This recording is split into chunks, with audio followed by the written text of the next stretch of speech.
Israel और Hamas के बीच भयंकर जंग चल रही है। इस जंग का सीधा सीधा असर गाजा की जनता पर पड़ रहा है।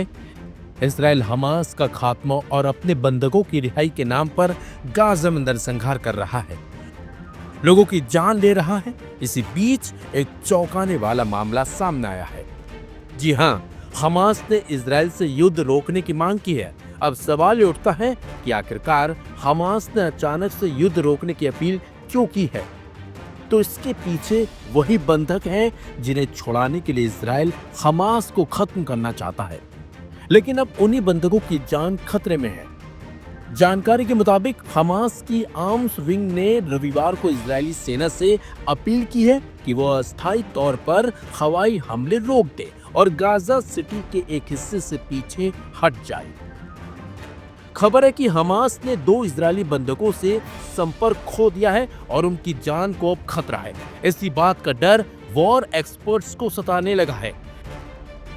लगातार इजरायली जनता और पूर्व सेना अधिकारी कह रहे थे कि इजराइल के इतने गंभीर हमलों में हो सकता है कि बंधकों की जान चली जाए, लेकिन नेतन्याहू ने किसी की बात नहीं मानी और जंग लगातार जारी रही, जिसके चलते आज बंधकों की जान खतरे में पड़ गई है। इज्जतीन अल कसम ब्रिगेड ने एक बयान जारी कहा है, जिसमें उन्होंने कहा कि दोनों कैदियों की जिंदगी पर सच में खतरा है। सेना को तुरंत स्ट्रीट नंबर 8 के दक्षिण से पीछे हटना होगा और हवाई कार्रवाई को रोकना होगा ताकि बंधकों को बचाने की कोशिश की जा सके। इससे पहले हमास ने कहा था कि पिछले 48 घंटों में इजरायली सेना की बढ़ती हवाई और जमीनी कार्रवाई की वजह से दक्षिण गाजा सिटी के 2 इलाकों में उनके संपर्क टूट गए हैं। गाजा सिटी पर हमले शुरू करने के बाद से ही इजरायली सेना लगातार फिलिस्तीनियों को दक्षिण की ओर जाने का आदेश देती रही है। इसी बीच रविवार को हमास की कंट्रोल में काम कर रही गाजा की सिविल डिफेंस एजेंसी ने कहा कि इजरायली हमलों में 38 लोग मारे गए हैं, जिनमें से 14 की मौत गाजा सिटी में हुई है।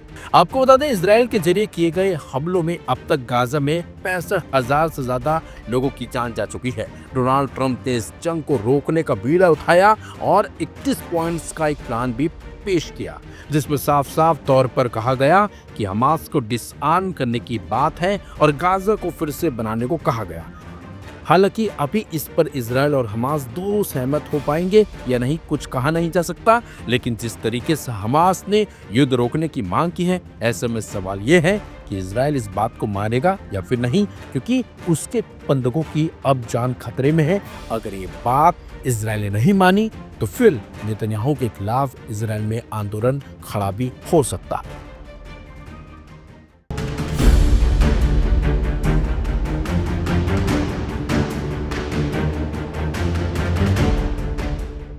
संयुक्त राष्ट्र महासभा के सत्र के दौरान संयुक्त अरब अमीरात के विदेश मंत्री शेख अब्दुल्ला बिन जायद और इजरायली प्रधानमंत्री बेंजामिन नेतन्याहू के बीच एक बैठक हुई। इस बैठक ने मिडिल ईस्ट में शांति प्रक्रिया को नई दिशा देने का संकेत दिया।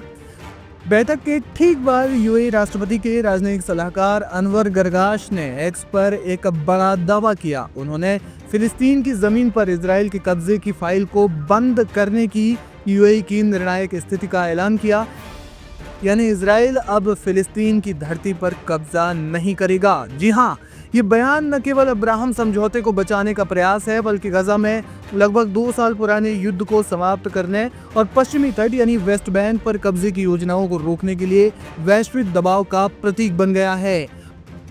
अमेरिकी राष्ट्रपति डोनाल्ड ट्रंप ने भी इस मुद्दे पर सख्त रुख अपनाते हुए कहा कि वो इजराइल को वेस्ट बैंक पर कब्जा करने की अनुमति नहीं देंगे। ये बैठक न्यूयॉर्क में यूएनजीए के साइडलाइंस पर हुई, जहां यूएई पक्ष से शेख अब्दुल्ला बिन जायद, यूएई की राज्य मंत्री लाना जकी नुसैबह और इजराइल में यूएई के राजदूत मोहम्मद महमूद अल खजा उपस्थित थे। इजराइल की ओर से प्रधानमंत्री बेंजामिन नेतन्याहू ने भाग लिया। यूएई के विदेश मंत्रालय के आधिकारिक बयान के अनुसार चर्चा का केंद्र गाजा में खूनी संघर्ष को तत्काल समाप्त करने, स्थायी युद्ध विराम सुनिश्चित करने और बिना रुकावट मानवीय सहायता पहुंचाने पर रहा। शेख अब्दुल्ला ने जोर दिया कि सभी बंधकों और कैदियों की रिहाई के साथ ही वैश्विक उग्रवाद से निपटने के लिए संयुक्त कार्यवाही आवश्यक है। अनवर गरगाश ने अपनी एक्स पोस्ट में लिखा, शेख अब्दुल्ला बिन जायद ने बैठक में फिलिस्तीनी भूमि पर इजराइल के कब्जे की फाइल को बंद करने के लिए यूएई के निर्णायक स्थिति व्यक्त की। ये बैठक गजा में युद्ध को समाप्त करने और एक स्थायी युद्ध विराम पर पहुंचने के अंतर्राष्ट्रीय प्रयासों के समर्थन में एक साहसिक कदम है जो मानवीय त्रासदी को समाप्त करता है और शांति के मार्ग को मजबूत करता है।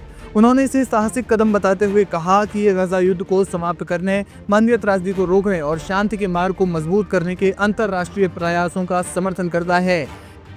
यूएई की स्थिति 2020 के अब्राहम समझौते के बाद दोनों देशों के मजबूत संबंधों के बावजूद आती है, लेकिन गजा युद्ध ने तनाव बढ़ा दिया है। यूएई ने पहले ही चेतावनी दी थी कि वेस्ट बैंक पर कब्जा अबू धाबी किसी भी कीमत पर बर्दाश्त नहीं करेगा। दूसरी ओर अमेरिकी राष्ट्रपति डोनाल्ड ट्रंप ने अरब और मुस्लिम देशों के नेताओं के साथ एक बंद कमरे की बैठक में इजराइल को वेस्ट बैंक कब्जाने से रोकने का वादा किया था। 25 सितंबर को जारी बयान में ट्रंप ने कहा था कि मैं इजराइल को वेस्ट बैंक पर कब्जा करने की अनुमति नहीं दूंगा, बहुत हो गया, ये अब रुकना चाहिए। माना जा रहा है कि गजा युद्ध को लेकर इजराइल और अमेरिका अब भारी दबाव में है और यही वजह है कि यूएई के साथ मीटिंग के बाद जिस तरीके से यूएई राष्ट्रपति के सलाहकार ने खुले शब्दों में ये कहा है कि इजराइल अब वेस्ट बैंक पर कब्जा नहीं करेगा या फिर उसकी जो मंशा है वो नहीं रही है। देखना ये होगा कि क्या वाकई इजराइल जो वेस्ट बैंक पर कब्जा करने की जो नीति पहले से ही रखता आया है उससे क्या पीछे हटेगा, और अगर ऐसा हुआ तो जाहिर तौर पर ये नेतन्याहू के लिए एक बड़ी कूटनीतिक हार के तौर पर देखा जाएगा, क्योंकि वे पहले से ही गजा और वेस्ट बैंक के कुछ हिस्सों पर कब्जा करने की अपनी नीति दुनिया को स्पष्ट कर चुके थे।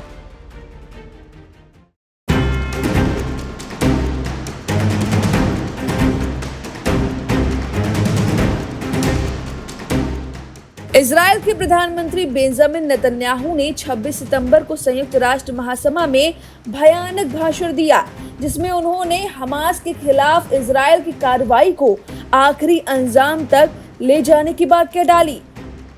और भाषण के दौरान उन्होंने अपनी जैकेट पर एक बड़ा QR कोड वाला पिन पहना था, जिसकी चर्चा तेज हो रही है।